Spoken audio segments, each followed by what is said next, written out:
नमस्कार दोस्तों, आप सभी का शिक्षणशाला में स्वागत है। और आज हम एनसीईआरटी की 8th क्लास की बुक सामाजिक विज्ञान की अध्याय नंबर 2 1857 की क्रांति का राजस्थान में जो शुरुआत होती है, इसके कारण होते हैं, इसके परिणाम होते हैं, इसके बारे में चर्चा करेंगे।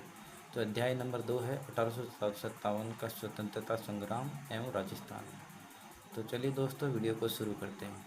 तो तो 1818 तक राजस्थान के विभिन्न राज्यों ने अंग्रेज़ों से संधियाँ कर ली। अब राज्यों ने अंग्रेज़ों से संधियाँ कर ली। इससे क्या होता है कि जितने भी राजाओं के आपसे निपटारे हैं वह अंग्रेज़ी सरकार कंपनियां करती थी। और अंग्रेज़ी को जो भी कोई समस्या होती थी या फिर उनको आर्थिक सहायता या सैनिकों की सहायता होती थी, राजा देते थे। लेकिन इससे ये परिणाम निकलता है कि संधियाँ करने से कि अंग्रेज़ लोग राज्य के आंतरिक मामलों में हस्तक्षेप करने लगे थे। हस्तक्षेप करने से किसानों और जनसाधारण के हितों में कुठाराघात हुआ और राजस्थान में कंपनी के विरुद्ध असंतोष की भावना हो गई, जिससे क्या होता है आगे जाके राजस्थान में 1857 की क्रांति के कारण उत्पन्न हो जाते हैं कि सामंत राजा वगैरह तो संतुष्ट थे इस संधियों से, लेकिन राजा भी कुछ हद तक परेशान थे कि अंग्रेज आंतरिक मामलों में हस्तक्षेप करने लगे थे। इससे जनता में रोष उत्पन्न हो गया था और आगे जाकर यही 1857 की क्रांति का रूप धारण करती है। अब क्रांति के कारण क्या थे? कंपनी का राज्य के आंतरिक शासन में हस्तक्षेप। अंग्रेज लोग हस्तक्षेप करने लगे थे। संधि पत्र की शर्तों की अनदेखी करते हुए अंग्रेज राज्यों की आंतरिक प्रशासन में हस्तक्षेप करने लगे। जैसे 1839 में जोधपुर के किले पर अधिकार, मंगरोल के युद्ध में कोटा महारावल के विरुद्ध दीवान जालिम सिंह की मदद करना, मेवाड़ प्रशासन में बार बार हस्तक्षेप करना, अंग्रेजों ने राजाओं की प्रभुसत्ता समाप्त कर उन्हें अपनी कृपादृष्टि पर निर्भर बना दिया। इस तरह से अंग्रेज़ लोग जितने भी रियासतें थी उनके आंतरिक मामलों में हस्तक्षेप करने लगे थे, जो जो रियासत अंग्रेज़ों से संधि करी थी। दूसरा कारण क्या है? राज्य के उत्तराधिकारी के पर्सन पर असंतोष हो गया था। अब जिस राज्य में जिस भी राजा के संतान नहीं होती थी तो वे गोद लेते थे, लेकिन अंग्रेज़ों ने इसको अवैध घोषित कर दिया कि आप गोद नहीं ले सकते। जिस रियासत में अगर कोई उत्तराधिकारी नहीं है तो उसको अंग्रेज़ अपनी राज्य में मिला लेते थे उस रियासत को। तो इसका कारण क्या था कि निसंतान राजाओं द्वारा गोद लेने संबंधी प्रश्नों में कंपनी ने अपना निर्णय देशी रियासतों पर लादने की कोशिश की, जिसमें 1820 में अलवर राज्य में हस्तक्षेप कर अलवर राज्य को दो हिस्सों में बांट दिया। 1826 में भरतपुर के लोहागढ़ दुर्ग को नष्ट कर पॉलिटिकल एजेंट के अधीन काउंसिल की नियुक्ति। 1844 में बांसवाड़ा महाराव लक्ष्मण सिंह की नाबालिगी के कारण अंग्रेजी नियंत्रण की स्थापना आदि हस्तक्षेप से कंपनी सरकार के विरुद्ध राजाओं में असंतोष की भावना बदलती हुई राजाओं में भी असंतोष उत्पन्न हो गया। तीसरा कारण क्या था? सामान्य जनता की भावना। अब जनता में किस प्रकार से असंतोष उत्पन्न? राजस्थान में सामान्य जनता की भावना अंग्रेजों के विरुद्ध चरम पर थी। अंग्रेजों की अपनी धर्म प्रचार नीति, सामाजिक सुधार और आर्थिक नीतियों को यहाँ की जनता ने अपने धर्म एवं जीवन में अंग्रेजों द्वारा हस्तक्षेप की संज्ञा दी। डूंगर जी, जवाहर जी एवं लोठू जी जाट एवं नसीराबाद की सैनिक छावनियों को लूटना आम जनता में बहुत ही प्रसन्नता का कारण था। ये डूंगर जी, जवाहर जी और लोठू जी जाट, इन्होंने जितनी भी सैनिक छावनियाँ थी इनको लूटना शुरू कर दिया था और ये जनता में काफ़ी प्रसिद्ध भी हुए थे। राज्यों की आंतरिक मामलों में हस्तक्षेप। राज्यों के आंतरिक मामलों में हस्तक्षेप किस प्रकार से करने लगे थे ये अंग्रेज लोग? कि सबसे पहले तो अंग्रेज कंपनी ने राज्यों के साथ खीराज वसूलने की प्रथा। खीराज क्या होता है? भूमि कर होता है खीराज। वसूलने की प्रथा एवं आर्थिक शोषण की नीति लागू कर दी। आर्थिक शोषण करने लगे थे। इसके अतिरिक्त राज्य में शांति व्यवस्था के नाम पर धन वसूली की गई। 1822 में मेरवाड़ा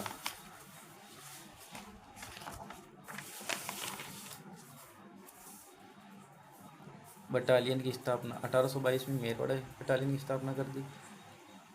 1834 में शेखावटी ब्रिगेड की स्थापना कर दी। 1835 में जोधपुर लीजियन का गठन। 1841 में मेवाड़ भील कोर की स्थापना। इन सभी बटालियनों की स्थापना कर दी और रखरखाव का कार्य खर्चों से संबंधित राज्यों से वसूलते थे। इनका जितना भी रखरखाव होता था, खर्च होता था, वो राज्यों से वसूलते थे। सामंतों की मनोदशा। अब सामंतों की मनोदशा भी चेंज होने लगी क्योंकि संधि के तहत राजा पे संकट आएगा तो अंग्रेज सहयोग करेंगे और अंग्रेज पर संकट आएगा तो राजा सहयोग करेंगे। अब सामंत बिल्कुल फ्री हो गए, उनको कोई महत्व ही नहीं रहा, इसलिए सामंतों में आक्रोश था। 1818 की संधि के पूर्व तक शासन को मुख्य सामंतों पर ही निर्भर रहता था। शासक किस पर निर्भर होता था? सामंतों पर, युद्ध की स्थिति में। अतः संधि के 50 सामंतों पर उसकी निर्भरता प्रिय समाप्त हो गई। सामंत अपनी दुखद स्थिति का उत्तरदायी मुख्यतः अंग्रेजों को ही मानते थे। इसका कारण क्या है? अंग्रेज, क्योंकि इन्होंने ही संधि करी थी। और अउवा, कोठारिया, सोलुम्बर आदि के ठिकाने के उदाहरण जो असंतोष रियासतें थी। 1857 की क्रांति का सबसे जो तात्कालिक कारण है वो क्या है कि ये जो एनफील्ड राइफल थी, इनमें क्या प्रयुक्त होते थे? गाय और सूअर की चर्बी, इसका प्रयोग होता था। और गाय और सूअर की, जब गाय हिंदू धर्म में निषेध है और सूअर मुस्लिम धर्म में, और इसको भी किससे मुंह से खोलना पड़ता था, तो और ज़्यादा लोगों में आक्रोश उत्पन्न हो गया था कि ये हमारे साथ दुर्व्यवहार करते हैं, हमारे धर्म के साथ खिलवाड़ कर रहे हैं। तो ये सबसे प्रमुख कारण माना जाता था राजस्थान में 1857 की क्रांति, या भारत स्तर पर 1857 की क्रांति का भी प्रमुख कारण यही है। अब क्रांति का प्रारंभ कैसे हुआ राजस्थान में? 1857 की क्रांति की शुरुआत भारत में तो कहाँ से हुई? मेरठ से। कब हुई? 10 मई 1857 को। इस समय मेवाड़, मारवाड़, जयपुर में क्रमशः कौन था? सावर्स और मैकमेसन और लॉर्ड ईडन पॉलिटिकल एजेंट नियुक्त थे। लॉर्ड ईडन था पॉलिटिकल एजेंट, ईडन था मेवाड़, मारवाड़ और जयपुर में। पॉलिटिकल एजेंट कौन था? ईडन। ये सभी राजस्थान के तात्कालिक AGG, agent to governor general, AGG की फुल फॉर्म है ये। और उस समय राजस्थान का एजीजी कौन था? जॉर्ज पैट्रिक लॉरेंस, ये था राजस्थान का एजीजी। अब राजस्थान में 1857 की क्रांति के समय कितनी छावनियाँ थी? 6 सैनिक छावनियाँ थी। कौन कौन सी थी? नसीराबाद, इसका मुख्यालय कहाँ था? अजमेर। रेजिमेंट कौन सी थी? 15वीं बंगाल नेटिव इन्फेंट्री। उसके बाद नीमच, ये राजस्थान के बाहर छावनी है, इसका मुख्यालय कहाँ था? ग्वालियर, वर्तमान में एमपी के अंदर आता है। इसके रेजिमेंट कौन सा था? मालवा मेवाड़ राजपूताना रेजिमेंट। एरनपुरा पाली के अंतर्गत आता है। जोधपुर लीजियन था। देवली टोंक के अंतर्गत आता है मुख्यालय इसका। कोटा रेजिमेंट। ब्यावर अजमेर के अंतर्गत आता है। मेर रेजिमेंट और खेरवाड़ा उदयपुर भील रेजिमेंट। अब नसीराबाद में क्रांति की शुरुआत कब हुई थी? 28 मई 1857 को। नीमच में क्रांति की शुरुआत कब हुई? 3 जून 1857। एरनपुरा में क्रांति की शुरुआत कब हुई? 21 अगस्त 1857 को। लेकिन देवली, ब्यावर और खेरवाड़ा ये ऐसी छावनियाँ थी जहाँ कोई सैन्य क्रांति नहीं हुई थी, कोई विद्रोह भी नहीं हुआ था। और अगर यूँ प्रश्न पूछे कि कौन सी छावनी राजस्थान के बाहर थी, तो नीमच ये राजस्थान के बाहर छावनी थी। या फिर ऐसा पूछ ले कि किस छावनियों में विद्रोह नहीं हुआ था, तो देवली, ब्यावर और खेरवाड़ा के अंदर विद्रोह नहीं होता है। इसके अलावा अगर हम पॉलिटिकल एजेंटों की बात करें तो अलग अलग रियासतों के अलग अलग पॉलिटिकल एजेंट और अलग अलग शासक थे। जयपुर का कौन सा शासक? राम सिंह सेकंड था। पॉलिटिकल एजेंट कौन था? ईडन। कोटा का कौन था? राम सिंह सेकंड ही था। पॉलिटिकल एजेंट कौन था? बर्टन। मेवाड़ का कौन था? स्वरूप सिंह। पॉलिटिकल एजेंट कौन था? सावर्स। मारवाड़ का कौन था? तख्त सिंह। पॉलिटिकल एजेंट कौन था? मैकमेसन। भरतपुर का कौन था? जसवंत सिंह। पॉलिटिकल एजेंट कौन था? मॉरिसन। सिरोही का कौन था? शिव सिंह। पॉलिटिकल एजेंट कौन था? JD hall. इसके अलावा बीकानेर का शासक था शिव सरदार सिंह। टोंक का कौन था? वजीरुतौला। और बांसवाड़ा का कौन था? लक्ष्मण सिंह। ये दोस्तों रियासतें हैं और ये शासक थे उस समय 1857 की क्रांति के समय। और ये है पॉलिटिकल एजेंट।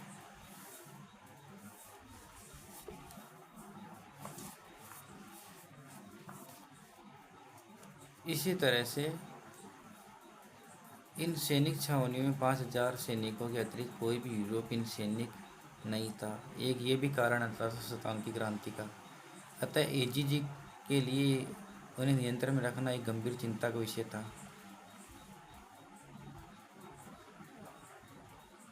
19 मई 1857 को एजीजी लॉरेंस को मेरठ विद्रोह की सूचना मिलती है। और मेरठ मेरठ की विद्रोह की सूचना मिलती है माउंट आबू में 19 मई 1857 को। जबकि क्रांति की शुरुआत कब हो गई थी मेरठ से? 10 मई 1857 को। मतलब 9 दिन बाद इसकी सूचना मिलती है लॉरेंस को, जॉर्ज पैट्रिक लॉरेंस को। और उसने क्या करा? सभी राजाओं को निर्देश दिया कि आप व्यवस्था करो और इस विद्रोह को शक्ति के साथ दमन करो। अब नसीराबाद में विद्रोह हुआ था। नसीराबाद छावनी थी अजमेर। नसीराबाद वर्तमान में अजमेर के अंतर्गत आता है, अजमेर ज़िले में। 28 मई 1857 को नसीराबाद की सैनिक छावनी ने विद्रोह कर दिया। इन भारतीय सैनिकों ने तोपखाने के सैनिकों को अपनी तरफ मिलाकर तोपों पर अधिकार कर लिया। विद्रोही सैनिकों ने छावनी को लूट लिया। इसमें मेजर स्पॉटिक वुड और न्यूबरी की हत्या कर दी और सैनिकों ने दिल्ली की ओर प्रस्थान करा। 28 मई 1857 को नसीराबाद में विद्रोह हुआ था। नीमच में विद्रोह। अब नीमच में कब विद्रोह हुआ था? 3 जून 1857 को। सैनिकों का नेतृत्व किसने करा था? जो विद्रोहकारियों का नेतृत्व है, मोहम्मद अली बेग ने नेतृत्व करा और शस्त्रागार में आग लगा दी थी। नीमच छावनी का जो कप्तान था वह कौन था? मैकडोनाल्ड।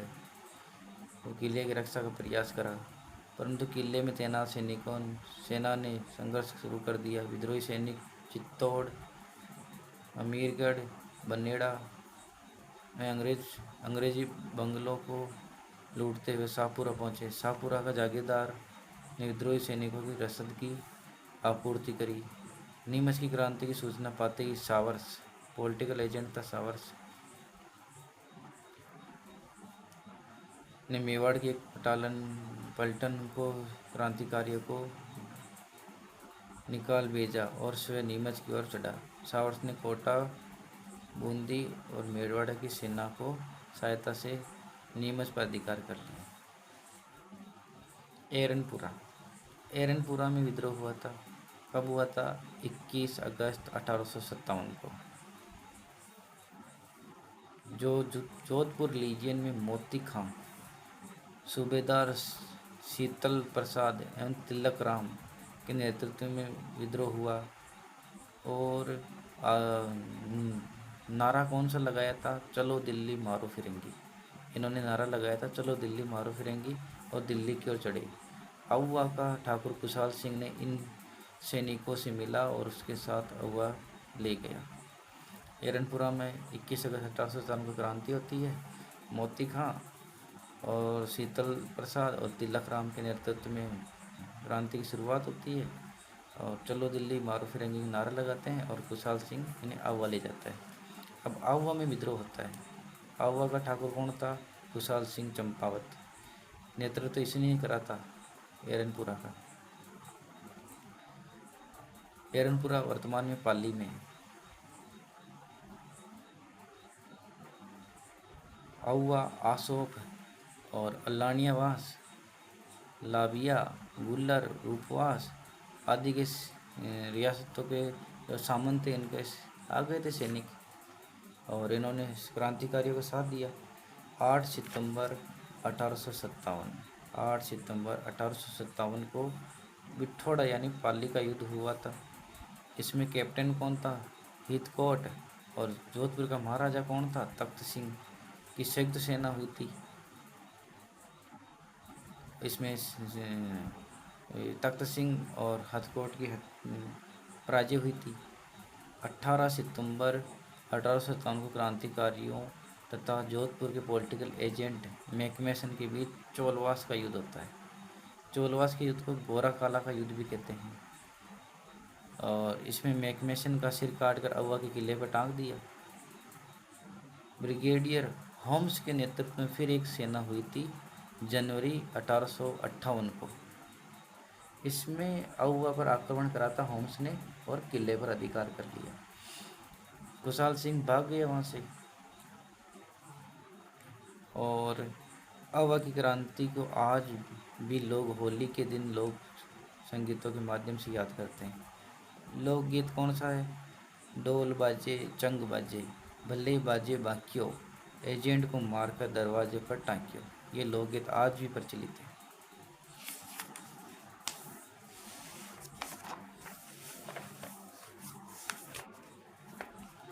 कोटा में विद्रोह। अब कोटा में विद्रोह की शुरुआत कब होती है? 15 अक्टूबर 1857 को कोटा में विद्रोह की शुरुआत होती है। और नेतृत्व कौन करता है? लाला जयदयाल और मेहराब खां अली खां। और राजस्थान में सबसे ज़्यादा सुनियोजित एवं सुनियंत्रित कोटा की क्रांति हुई थी। ये एक प्लानिंग के तहत योजनाबद्ध क्रांति हुई थी। विद्रोही सैनिकों ने कैप्टन बर्टन का सिर काटकर पूरे कोटा शहर में घुमाया था। कोटा का पॉलिटिकल एजेंट कौन था? बर्टन। कोटा का महाराजा राम सिंह सेकंड को क्रांतिकारी के द्वारा कोटा दुर्ग में कैद कर दिया गया। इसके बाद उपयुक्त स्थानों के अलावा राजस्थान में कई ऐसे स्थल है जहाँ क्रांति का शंखनंद हो रहा, जैसे बनेड़ा, कोठारिया आदि क्रांतिकारी शरण स्थल।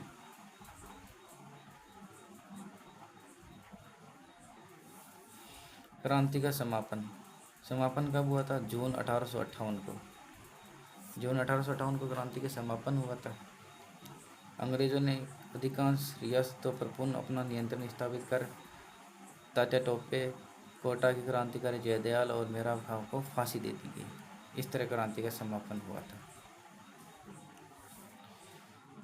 ये 1857 की क्रांति की असफलता के कुछ कारण हैं जो हम इसकी रीडिंग कर लेते हैं।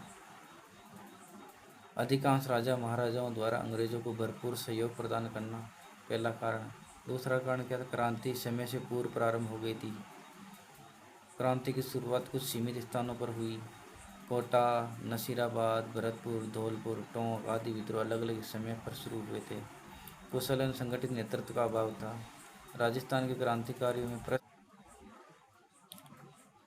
परस्पर तालमेल नहीं था।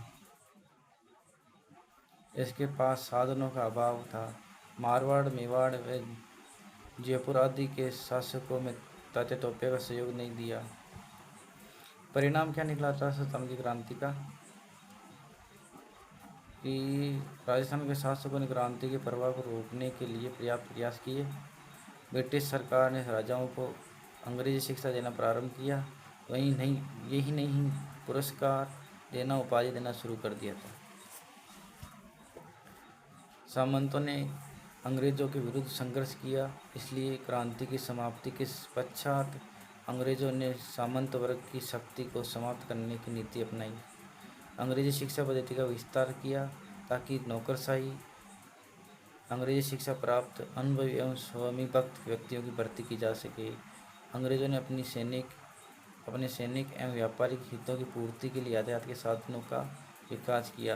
1857 की क्रांति भले ही अपने उद्देश्यों को प्राप्त न कर सकी, परंतु ब्रिटिश साम्राज्य की जड़ों को हिला कर रख दिया। ये क्रांति आगे की पीढ़ियों के लिए प्रेरणा का स्रोत बनी, जो 1947 में भारत की आज़ादी में महत्वपूर्ण सोपान सिद्ध हुई या योगदान प्रदान करा। इस तरह से दोस्तों आज हम 1857 की क्रांति राजस्थान में हुई थी उसको समाप्त कर दिया। ये चैप्टर नंबर 2 था एनसीईआरटी की बुक 8वीं क्लास की एसएसटी का। उम्मीद करता हूँ आपको वीडियो पसंद आया होगा। अगर वीडियो आपको पसंद आया तो वीडियो को लाइक कीजिए, शेयर कीजिए, मेरे चैनल शिक्षणशाला को सब्सक्राइब कीजिए। कल एक नए चैप्टर के साथ आपसे मुलाकात होगी, तब तक के लिए नमस्कार, जय हिंद।